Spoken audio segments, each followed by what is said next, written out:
So when I first got diagnosed with anxiety, I was told by a lot of professional medical experts that this was all due to a chemical imbalance. And now that I've recovered, I really want to talk about this idea of chemical imbalance. If you're struggling with anxiety, is it a permanent chemical imbalance, or is there something else that goes along with it? In this video, I'm going to break down this idea of chemical imbalance so that you can understand, is recovery within your control or is it not? So let's get it started.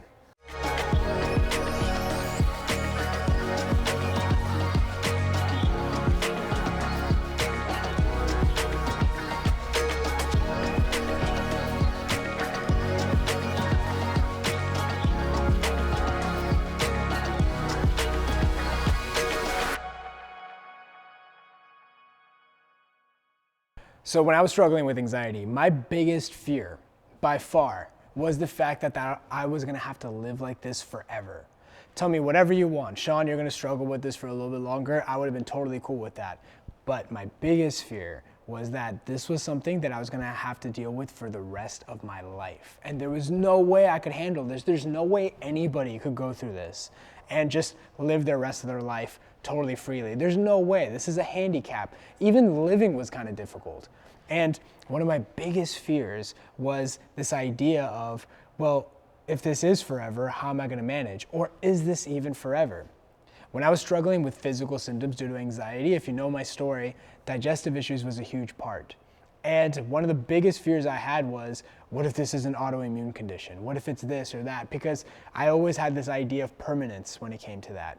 Or what I was actually told was, what if this is a chemical imbalance that lasts forever? And it was absolutely terrifying. And when I was told this, there was no way, I couldn't accept it. I was like, there's no way anyone can go through this. So is it a chemical imbalance? Or is what you're experiencing actually something that's just a permanent state, that's a medical issue and there's nothing you can do about it? Well, what I learned as I've recovered and as I've helped people around the world, that's actually not true. It is true, but it also isn't true. And I really want to break this down and I want you to follow through this video, okay? I want you to follow through everything I'm saying. I want you to sit and just listen.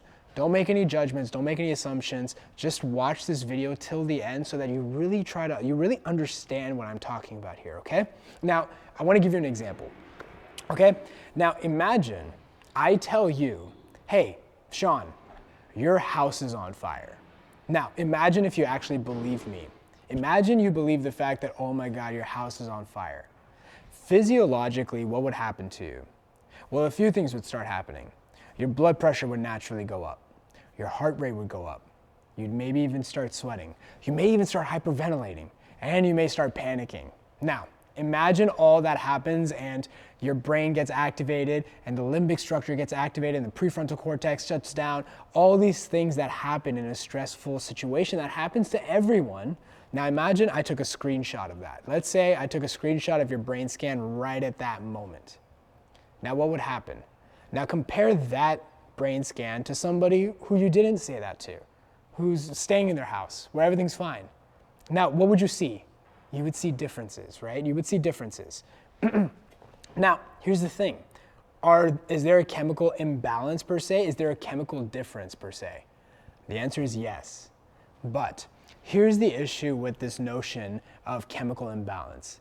It assumes the fact that chemicals are permanent, that it's static.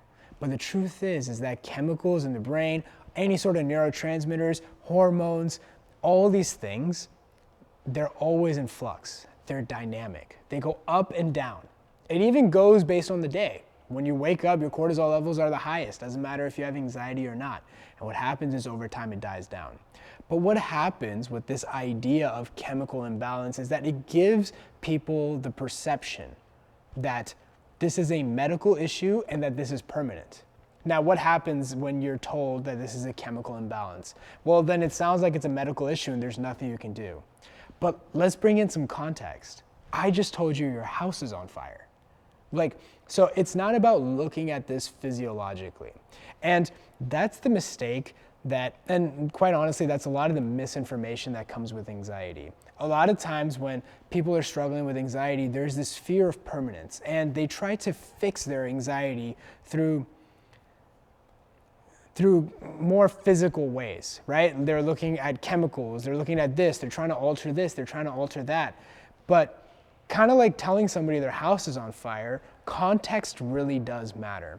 Now, as I was recovering from anxiety, I had to let go of this notion that this was a physical problem. See, this idea of chemical imbalance is coming from doctors who are, you have to understand, by nature materialists. They look at everything through a microscope. They look at the physical aspect to see what's going on. They try to see if there's something structurally wrong or something physiologically wrong, so functionally wrong. But when it comes to anxiety, it doesn't really work that way. Now, does that mean you don't get everything ruled out? No. No, if you get anything out of this video, is that this is not a substitute for getting everything physically ruled out. You should always get everything physically ruled out, always. But anxiety really, in my opinion, helping people fully recover themselves, this isn't a medical issue. And it's so easy to believe that, right? Because you're experiencing physical symptoms. You may have terrible, debilitating physical symptoms. You may be getting intrusive thoughts that are so scary, that are so strong, that you can't even run away from it. You're trying to run away from a thought. Or you may be experiencing depersonalization, derealization that's so thick that it's almost impossible to believe that you didn't mess up your brain chemicals.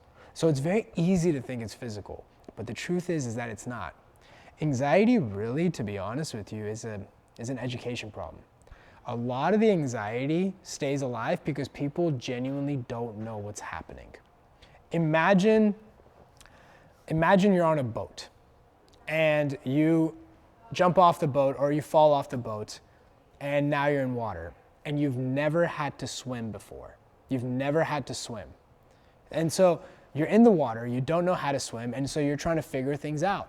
You're trying to flare your hands, you're trying to do everything, you're kind of freaking out a little bit, you don't know what to do, you may drown. That's kind of how I find anxiety sufferers. They've never had to do something like this, they've never dealt with something like this, and then all of a sudden a panic attack comes in, they don't know what's happening, and they fall into the water, and they don't know how to swim. Now, I feel like when people are trying to find physical symptoms, it's like they're trying to stop physical symptoms. That's kind of like me saying, well, how do I not drown? Well, they're trying to find ways to drown better, I guess, if that makes any sense. But really, recovery is about learning how to swim. It's about learning it's the tools, the understanding of how to swim, so that even if you decide later to jump back into the water, it's fine. Now, I know that kind of, like that analogy may not make a lot of sense, especially because you're so willing to make this go away once and for all. But the truth is that most people, actually everybody that falls into the cycle, they typically don't know what's happening. If they can understand a few things, they can respond correctly to the anxiety. And what happens is that long-term, these symptoms end up going away.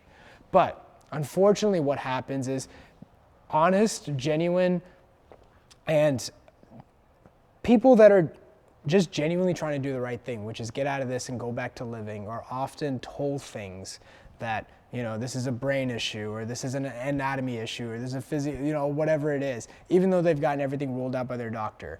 And so I would really challenge you to look at anxiety a little bit more deeply than just the physical part, because it's very easy to think there's something physically wrong, but the truth is that if you just understand a few principles, if you know what's happening, if you can learn how to respond, well, then it's kind of like understanding that your house actually isn't on fire.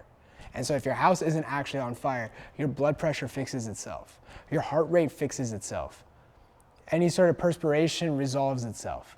Any sort of brain changes that are happening resolves itself. And so rather than trying to physically change this through whatever means, you can just focus on understanding a few principles, recognize you are in your house, so that's impossible, and everything's okay, and then everything resolves itself. So I hope this video made sense. If you really want to know more about anxiety recovery, how to get out of this, how to go back to living, what are the actual steps to focus on recovery? Not just like, some quick tips. You're not focused on learning how to drown better. You really want to learn how to swim.